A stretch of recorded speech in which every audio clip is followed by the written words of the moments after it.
Hi guys, मैं अजीत झा अपने channel education by infinity से एक बार फिर आप लोगों के सामने अपनी अगली वीडियो लेके आया हूँ, जिसमें मैं आज आप लोगों को 11वीं क्लास का जो लास्ट हमने टॉपिक करा था फर्दर उसी को कंटिन्यू करेंगे। तो लास्ट टॉपिक में मैंने आपको इस एक्सरसाइज के सेकंड क्वेश्चन तक करके बताए थे, जैसा कि आप अपनी स्क्रीन पे देख सकते हैं। सबसेट डिस्कस करा था हमने, ठीक है, पावर सेट डिस्कस करा था, यूनिवर्सल सेट डिस्कस करा था और 1.3 एक्सरसाइज के फर्स्ट और सेकंड क्वेश्चन करे थे। देन हम फर्दर थर्ड क्वेश्चन से कंटिन्यू करते हैं और मेरे पास थोड़ी सी क्वेरीज ये भी आई है कि सबसेट में जो भी आपको डाउट्स आ रहे हैं वो सबसेट के डाउट अब आपको आगे क्वेश्चनों से क्लियर हो जाएंगे, तो हम यहाँ पे इसको समझ लेते हैं। तो फर्स्ट ऑफ ऑल अगर मैं आपको थर्ड क्वेश्चन की बताऊं तो आप इसमें थर्ड क्वेश्चन अपना देख सकते हैं।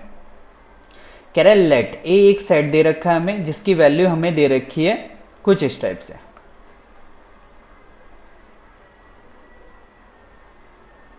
1 2 3 4 एंड 5 कुछ इस टाइप से। क्लियर ना? अब यहां पे देखिए अगर अब मैं इसको बताऊं, कह रहा है which of the following statement are incorrect and why, इनमें से कौन से स्टेटमेंट है वो इनकरेक्ट है और पूछ रहा है क्यों। तो एक बार हम देख लेते हैं। देखिए फर्स्ट ऑफ ऑल इसने हमसे पहले स्टेटमेंट में पूछा है, फर्स्ट के अंदर 3 4 in the bracket is subset of A. देखिए ये जो स्टेटमेंट है एक्चुअल में स्टेटमेंट है फॉल्स, और इसका रीजन आप यहाँ पे देख सकते हैं। ये पूरे का पूरा जो यहाँ पे गिवन है ये हमारे पास एलिमेंट है, और एलिमेंट के लिए जो हम सिंबल यूज करते हैं वो यूज करते हैं बिलोंग्स टू नॉट सबसेट। इसने यहाँ पे सबसेट का सिंबल यूज करा। अब यहाँ पे बेसिकली ये एलिमेंट क्यों बना, क्योंकि यहाँ पे 3 4 के अंदर 3 4 के पास अपना ब्रैकेट अवेलेबल था। अगर इसको मुझे सेट की कैटेगरी के अंदर डालना होगा तो उसके लिए इसको एक एक्स्ट्रा ब्रैकेट्स की जरूरत पड़ेगी। That means there 3 4 with a single bracket is not a part of the set, it is the part of the element. That's why इसके लिए बिलोंग्स टू का सिंबल आना चाहिए, सबसेट का सिंबल नहीं आना चाहिए। सो ये क्या है? फॉल्स स्टेटमेंट है। देन सेकेंड पार्ट सेम, इसका reverse belongs to A, and ये क्या है हमारे पास? ये करेक्ट स्टेटमेंट है। ठीक है ना, ये हमारे पास ट्रू स्टेटमेंट है या फिर करेक्ट स्टेटमेंट है। और इसका करेक्ट होने का रीजन मैंने आपको अभी बता दिया। करेक्ट क्यों है? क्योंकि 3 4 जो है एक एलिमेंट है with in the particular bracket, और अगर एलिमेंट है तो एलिमेंट के लिए हम बिलोंग्स टू का सिंबल यूज करते हैं, जैसा कि इसने यहाँ पे यूज करा है। देन थर्ड पार्ट की बात करें तो देखिए फर्स्ट जो है वो फॉल्स क्यों है, ये आपको थर्ड से और क्लियर हो जाएगा। 3 4 कुछ इस टाइप से आप देख सकते हैं, कुछ इस टाइप से इस सेट के अंदर यहां पे पर्टिकुलर मेंशन है। अब अगर इसने इसको एक और ब्रैकेट दे दिया, दैट्स वाई ये एक सेट बन गया। पहले ये एक एलिमेंट था, अब अगर ये एक सेट बन गया तो सेट के लिए कौन सा सिंबल आना चाहिए? सबसेट का सिंबल आना चाहिए। और आप देख सकते हैं थर्ड के अंदर इसने सबसेट का सिंबल दिया, that's why it is also a correct statement. तो ये मेरे पास करेक्ट हो गया। देन हम आगे देख लेते हैं फोर्थ पार्ट की। अगर हम बात करें 1 इज बिलोंग्स टू ए, आप देख सकते हैं 1 के सेट के अंदर कोई भी ब्रैकेट के अंदर नहीं है, तो 1 का है एलिमेंट है। अगर ये पर्टिकुलर किसी ब्रैकेट के अंदर होता है तो ये सेट होता है। दैट मीन्स ये क्या है? ये भी एक करेक्ट स्टेटमेंट हो गई। फिर उसके बाद हम देख लेते हैं फिफ्थ जो हो जाएगा जस्ट इसका रिवर्स है, तो वो इनकरेक्ट स्टेटमेंट हो जाएगी। ये हमारे पास इनकरेक्ट स्टेटमेंट है। देन हम बात कर लेते हैं सिक्स्थ की। 1 2 एंड 5 सिंगल ब्रैकेट के अंदर, ऑलरेडी इसके पास कोई ब्रैकेट नहीं था इस सेट के अंदर। अगर ये सिंगल ब्रैकेट के अंदर आए हैं तो ये सेट है, और सेट के लिए कौन सा सिंबल यूज होना चाहिए? सबसेट, और इसने यहाँ पे सबसेट का सिंबल यूज करा। That means it is also the correct statement. Then हम आगे देख लेते हैं सेवंथ पार्ट। सेम सिक्स्थ का रिवर्स है, आप देख सकते हैं।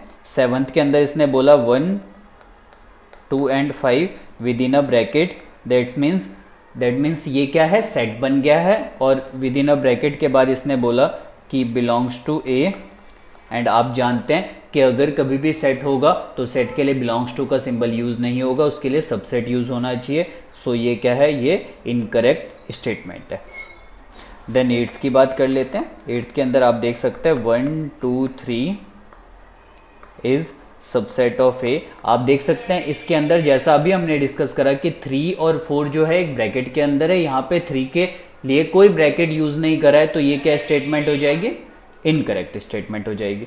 9th पार्ट की बात कर लेते हैं। इसने बोला 5 इज बिलोंग्स टू ए, तो ये एक इनकरेक्ट स्टेटमेंट है जस्ट बिकॉज आप जानते हैं 5 इज कॉल्ड नल सेट या फिर एम्प्टी सेट, और सेट के लिए कभी भी बिलोंग्स टू का सिंबल नहीं आता है, उसके लिए सबसेट का सिंबल आता है। 10th की बात कर लेते हैं। 5 इज सबसेट ऑफ ए, ये correct statement just because of 5 अब नल सेट है और सबसेट यूज होगा उसके लिए। देन 11th की बात कर लेते हैं। 5 with in a bracket is subset of A, incorrect statement क्योंकि 5 एक पर्टिकुलर खुद एक सेट है, सेट को कभी भी किसी ब्रैकेट की जरूरत नहीं पड़ती। अगर आपको मेंशन करना है तो आपको कुछ इस टाइप से कर सकते हैं, तो ये करेक्ट होगा। अगर आप 5 को ब्रैकेट में लगा रहे हैं तो वो इनकरेक्ट होगा। तो ये हमारे पास थर्ड क्वेश्चन था।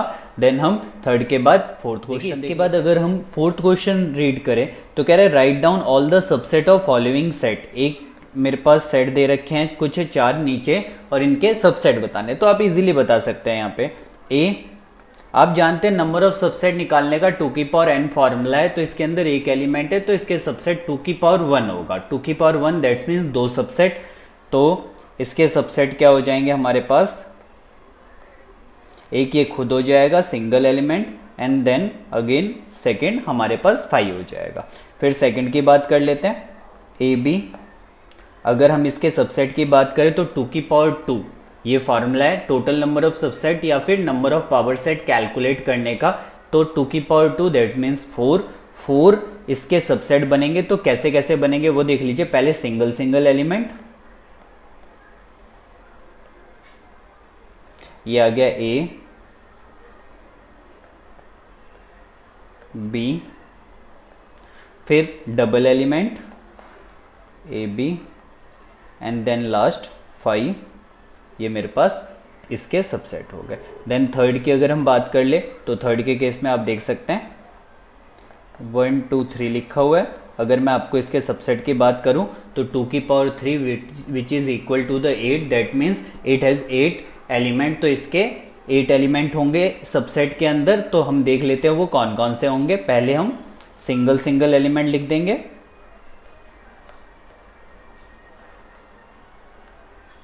1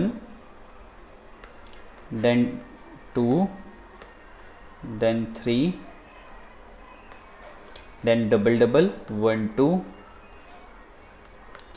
1 3 and 2 3 then ट्रिपल, तो ट्रिपल के केस में हमारे पास आ जाएगा 1 2 and 3 and then last one is 5। तो टोटल ये आप काउंट कर सकते हैं, ये हमारे पास हो गए 8, तो 2 की power 3 which is equal to the 8। Then हम फोर्थ की बात कर लेते हैं। के अंदर 5 लिखा हुआ है, 5 means number of set element in particular set is 0, तो 5 के अगर मैं सबसेट की बात करूं तो 5 का सबसेट खुद 5 होगा, तो सबसेट इसके हो जाएंगे सिर्फ एक और वो भी 5। तो ये हमारा फोर्थ क्वेश्चन था। देन फिफ्थ क्वेश्चन की बात कर लेते हैं इसके बाद। तो देखिए फिफ्थ क्वेश्चन अगर मैं आपको पढ़ूँ तो कह रहा है how many element has P A, power set of A, एक सेट है उसके पावर सेट के अंदर कितने एलिमेंट होंगे, where A is equal to 5। A set क्या है 5, तो 5 का मतलब नंबर ऑफ ए, अगर मैं आपको बताऊं नंबर ऑफ ए, तो नंबर ऑफ ए कितना हो गया 0। तो total element in P A वो हो जाएगा 2 की पावर n, 2 की power n where n is equal to 0, तो नंबर ऑफ पी ए वो आपके पास आ जाएगा 2 की पावर 0 जो कि 1 के इक्वल होता है। मींस अगर कोई भी सेट है जिसके अंदर जितने भी नंबर ऑफ एलिमेंट होते हैं उसके पावर सेट के अंदर उसके फॉर्मूला जो होता है उसके नंबर ऑफ एलिमेंट निकालने का वो होता है 2 की पावर n, देन 2 की power 0 which is equal to the 1, तो इसके पावर सेट के अंदर सिर्फ एक ही एलिमेंट होगा। देन हमारा क्वेश्चन नंबर 6 है। आप देख सकते हैं कह रहा है right the following as intervals, इसको इंटरवल की फॉर्म में लिखना है। तो अगर मैं फर्स्ट केस की बात करूँ, इंटरवल की फॉर्म में लिखना है। अगर बेसिकली इसकी डिटेलिंग मैंने आपको लास्ट वीडियो में ही बता दिया था, क्वेश्चन पेंडिंग थे तो क्वेश्चन हम आज कर रहे हैं। तो फर्स्ट की अगर मैं बात करूँ तो फर्स्ट आप देख सकते हैं नंबर्स क्या क्या दे रखे हैं, -4 एंड 6, और आप देख सकते हैं कि -4 is not included in the this interval, that means इसके लिए जो होगा वो ब्रैकेट यूज होंगे ओपन इंटरवल के, and 6 is part of the interval, that means इसके लिए क्लोज इंटरवल के पार्ट यूज होंगे। सेकंड की अगर हम बात करें तो इसने -12 लिख रखा है, देन 10 लिख रखा है, और दोनों जो है इंक्लूड नहीं है इंटरवल के अंदर क्योंकि इक्वल टू का सिंबल यूज नहीं कर रखा, तो ब्रैकेट्स यूज होंगे कुछ इस टाइप से। देन थर्ड की अगर मैं बात करूं तो थर्ड के केस में आप देख सकते हैं 0 और 7 इंटरवल के पार्ट, 0 पार्ट है इंटरवल का बट 7 जो है वो नहीं है, तो 0 के साथ क्लोज इंटरवल और 7 के साथ ओपन इंटरवल। देखिए बच्चों, मैं आपको बता दूं, अगर आपको ओपन इंटरवल क्लोज इंटरवल में डाउट है या नहीं पता एक्चुअल में क्या होते हैं, तो मैं डिटेलिंग दोबारा नहीं करवा रहा हूं। क्यों? क्योंकि जस्ट इससे पहले वाली वीडियो में आपको इसकी डिटेलिंग मिल जाएगी। तो अगर हम दोबारा उसी चीज को बताएं तो वो एक वेस्ट ऑफ टाइम होगा और वीडियो लंबी हो जाएगी जबरदस्ती की। तो आप इन चीजों को डिटेल में अगर समझना चाहते हैं तो एक पहले की वीडियो देखिए, आपको वो मेरे डिस्क्रिप्शन बॉक्स में भी मिल जाएगा, आपको मेरी कार्ड्स के अंदर भी मिल जाएंगे। देन मैं फोर्थ की बात कर लेता हूं। देख सकते हैं 3 and 4 both are included in the part of the interval, then इस दोनों के लिए क्लोज इंटरवल के ब्रैकेट्स यूज होंगे। तो ये हमारे पास क्वेश्चन नंबर 6 था। देन 7th की बात, उसका रिवर्स है इंटरवल, कह रहा है right the following interval in set builder form. 6th के अंदर सेट बिल्डर फॉर्म में लिखा हुआ था, उसको हमने इंटरवल में लिखा। 7th के अंदर सेट बिल्डर फॉर्म में लिखना है, ये इंटरवल की फॉर्म में लिखा हुआ है, तो सेम इसका रिवर्स हो जाएगा। तो 7th के अगर मैं फर्स्ट पार्ट की बात करूं तो फर्स्ट पार्ट के अंदर आप देख सकते हो उसने लिखा है -3 to 0। तो मैं जब सेट बिल्डर फॉर्म में लिखूंगा तो मैं कुछ इस टाइप से करूंगा, x where x is belongs to real number and -3 से बड़ा x और 0 से छोटा, दोनों के साथ इन्होंने ओपन इंटरवल लगा रखा है तो इक्वल टू का सिंबल नहीं आएगा। देन सेकेंड पार्ट की बात करें तो सेकेंड पार्ट इसने दे रखा है 6 फ्रॉम 6 to 12, दोनों के साथ क्लोज इंटरवल। तो क्लोज इंटरवल के केस में हम आंसर लिखेंगे तो हमारा हो जाएगा x where x is belongs to real number and 6 से बड़ा x होना चाहिए और 12 से छोटा होना चाहिए, and they both have the equal to symbol with inequality. तो ये मेरे पास सेकेंड पार्ट हो गया। देन थर्ड और फोर्थ बिल्कुल सेम इसी तरीके से करेंगे, जहां पे ओपन इंटरवल होगा आपने इक्वल टू का सिंबल नहीं लगाना, और जहां क्लोज इंटरवल होगा वहां इक्वल टू का सिंबल लगाना है। तो मुझे लगता नहीं कि कोई प्रॉब्लम आपको इसमें आएगी, आप आराम से कर सकते हैं। कोई डाउट है तो आप मेरे से पूछिए, आप कभी भी फ्री हैं पूछने के लिए। देन आप मैसेज करके पूछिए, मैं जल्दी से जल्दी आपको रिप्लाई करने की कोशिश। नंबर 8th और 9th की बात कर लेते हैं। देखिए 8th जो है वो कह रहा है what universal set would you propose for each of the following. नीचे जो लिखे हुए हैं उनके लिए आप कौन सा यूनिवर्सल सेट प्रपोज कर सकते हैं। तो देखिए मैं पढ़ूं तो कह रहा है सेट ऑफ ऑल ट्राइंगल। पहले केस में उसने बोला set of all triangle and second case में बोला सेट ऑफ आइसोसेलेस ट्राइंगल। आप जानते हैं set of all triangle and set of isosceles triangle both are the part of the triangle. तो इसके लिए जो यूनिवर्सल सेट होगा वो हो जाएगा the set of all triangles, कुछ इस टाइप से। क्लियर है? कोई मुझे लगता नहीं है कोई डाउट होगा। तो आप 9th क्वेश्चन देख सकते हैं।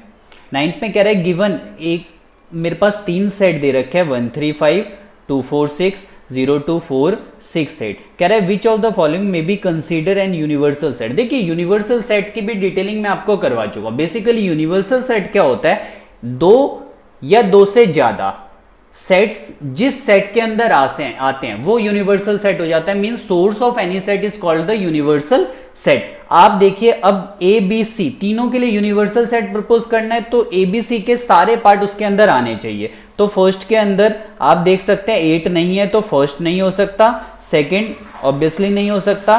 फोर्थ की बात करें तो फोर्थ में आप देख सकते हैं 0 नहीं है तो फोर्थ भी नहीं हो सकता। That means third one is the correct universal set for the set A B and C. तो ये हमारे पास एक्सरसाइज थी, एक्सरसाइज नंबर 1.3, जिसके फर्स्ट और सेकंड क्वेश्चन मैंने आपको लास्ट वीडियो में बता दिए थे।